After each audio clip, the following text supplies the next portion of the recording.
bienvenue dans cette nouvelle édition de World H24. Au sommaire, certains quartiers de la capitale ukrainienne ont été bombardés par les Russes et nous irons à la découverte de l'alphabet Zou, un nouveau système d'écriture inventé par un Congolais. Mesdames et messieurs, bonsoir. Concernant les tensions entre le Mali et la Mauritanie, un accord destiné à mettre en place une commission d'enquête et de patrouille conjointe entre les deux frontières a été décidé. Après 48 heures de discussion, la Mauritanie et le Mali ont signé à Nouakchott un accord destiné à mettre en place une commission d'enquête et de patrouille conjointe. Selon les informations, cette commission mixte est chargée de mener des enquêtes sur tous les événements qui se produisent entre les deux frontières. Pour rappel, la Mauritanie a accusé le 9 mars dernier l'armée malienne de commettre des exactions contre ses ressortissants sur le sol malien. Mais au sein de l'opinion malienne, cette tension politico-diplomatique est un complot orchestré pour nuire aux relations entre les deux pays voisins.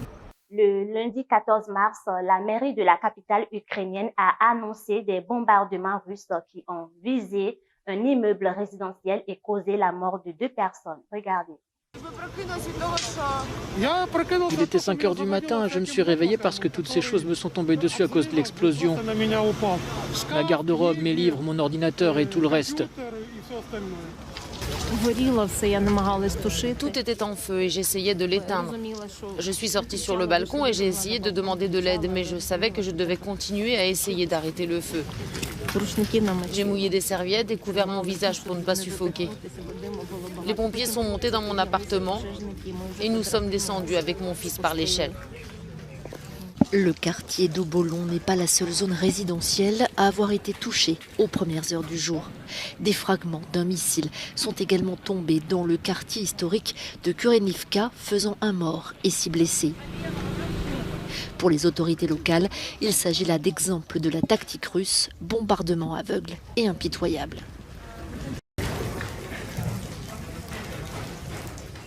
Je suppose que la cible principale était une boulangerie qui se trouve dans cette zone. Nous savons que les Russes ont tendance à attaquer les infrastructures sociales afin de pousser la ville vers un effondrement humanitaire.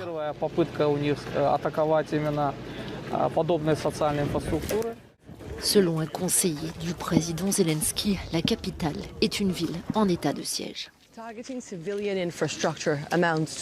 fait de prendre pour cible des civils dans des infrastructures équivaut à des crimes de guerre. Mais les habitants de ce bâtiment disent qu'ils ne se soucient pas de savoir si quelqu'un sera jugé coupable. Leur priorité pour l'instant est de trouver un nouveau logement. Au Gabon, bien que tout ait été clair lors de la conférence de presse du porte-parole du gouvernement, la réduction des coûts des transports reste attendue. Regardez la réaction des concernés. Malgré la levée des mesures de restriction, nous nous rendons compte que les tarifs exorbitants que nous avons appliqués durant la période de Covid sont toujours là. Toujours on constate que sur le contrôle, on a 5 000 francs ou 10 000 francs de poste de contrôle à payer, toujours jusqu'à présent. Ça nous étonne. Tout a été clair lors de la conférence de presse animée par le porte-parole du gouvernement, Alain-Claude Bilibidze, qui a d'ailleurs réaffirmé l'engagement du président de la République et de son gouvernement à supprimer les mesures barrières sur l'ensemble du territoire national. Une décision qui touche le secteur transport terrestre où tout semblait encore très confus quant à l'applicabilité réelle des dites mesures. La première mesure, c'était la réduction du nombre de places. La deuxième mesure, c'était la réduction du temps de travail par l'instauration d'un couvre-feu. Ces 2 mesures-là sont levées, clairement levées. Donc maintenant, il va falloir qu'on retourne au nombre de places initiales. Cette levée des mesures barrières contre la Covid-19 vient mettre fin aux amendes et aux multiples contrôles sur la nationale 1 et 2. Ces mesures fortement contraignantes avaient réduit de plus de 50% nos recettes quotidiennes, d'une part, et d'autre part, au niveau régulationnel, l'instauration des checkpoints, pratiquement tous les 2 km, avait ralenti nos rotations. Cependant, la vigilance reste de mise, selon le président du syndicat libre des transporteurs terrestres du Gabon. Nous estimons que le nombre de places étant revenu au nombre initial et le temps de travail étant de nouveau le même, de manière mécanique, les augmentations de tarifs qui avaient été faites tombent d'elles-mêmes et nous allons y veiller. Les pays africains souffrent déjà des retombées économiques de l'invasion russe en Ukraine, entre l'augmentation des prix des produits de première nécessité et de ceux du pétrole faisant craindre une aggravation de la pauvreté dans tout le continent. Habituellement 1/5 de ces céréales de Russie et 10% d'Ukraine, selon des chiffres officiels. La Russie et l'Ukraine sont un grenier à céréales pour le reste du monde et représentent à eux deux 30% des importations mondiales de blé, un élément essentiel pour fabriquer du pain. Nous avons peur de perdre nos emplois parce que ceux qui travaillent à la boulangerie ne font plus ce qu'ils faisaient avant. Ils ne font pas beaucoup de pain et nous n'en vendons pas beaucoup. Au Nigeria aussi, les prix du pain s'envolent. Le pays le plus peuplé d'Afrique importe plus de 5 millions de tonnes de blé par an. Le coût de production a énormément augmenté. Le prix du pain a donc aussi augmenté de 40% par rapport à ce qu'il était avant. Premier producteur de pétrole d'Afrique, le Nigeria doit cependant importer la majorité de son carburant à cause de ses capacités insuffisantes de raffinage. Au début de l'année, le diesel se vendait, je pense, entre 270 et 280 naira. Puis à un moment donné, il était environ 310 naira. Mais actuellement, en un mois, il est passé à environ 600 naira et plus. Les camions qui transportent les vivres du nord vers le sud du pays roulent au diesel. Même les trains roulent au diesel. Et les répercussions des prix du pétrole se font ressentir même chez les petits commerçants. C'est le cas de Moses qui utilise son véhicule pour livrer ses sachets d'eau potable. Au Congo, dans le but de sauvegarder le patrimoine linguistique africain, le Congolais Mpele Mvutu a inventé et enseigné le ZOO, un nouveau système d'écriture à 23 lettres.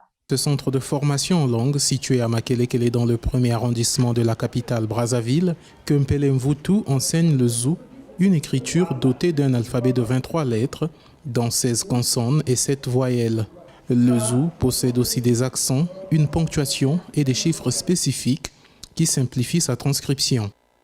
L'objectif de cette révélation, c'est que nous puissions transcrire nos langues avec notre propre écriture. On enseigne le chinois avec l'écriture chinoise et vous voulez qu'on enseigne le lingala avec l'écriture occidentale. Vous voyez qu'il y a 2 poids 2 mesures. Le souhait serait que d'ici la fin de cette année, que tout le monde, tous les Africains apprennent déjà à écrire dans leur langue maternelle avec leur propre écriture, qui est le ZOO. Le ZOO présente plusieurs avantages selon son inventeur. Elle facilite la transcription des langues et dialectes africains, empêche toute confusion et longue réflexion dans une écriture importée et s'apprend vite en 7 jours. Mais pour étendre l'influence de cette écriture à travers le continent, Mpele Mvutu a besoin du soutien de tous. On aura besoin des sponsors, on aura besoin des gens qui vont nous encourager, qui vont nous accompagner afin de mieux exprimer notre écriture. C'est la fierté africaine. Derrière une écriture, il n'y a pas que l'écriture en tant que dans le domaine académique. Il y a également l'identité. À travers cette écriture, je pense que l'identité africaine sera certainement beaucoup regardée d'une autre façon. Selon Mpele Mvutu, qui aurait reçu la révélation d'enseigner l'écriture ZOO aux Africains, des points focaux ont déjà été mis en place en Centrafrique, au Gabon, au Burkina Faso et en République démocratique du Congo. Notons qu'il propose le ZOO comme moyen facile d'enseigner dans les écoles avec des programmes exclusifs et cela dans les langues nationales africaines. Et c'est ainsi que s'achève ce journal. Merci de nous avoir suivis. Restez fidèles à notre chaîne.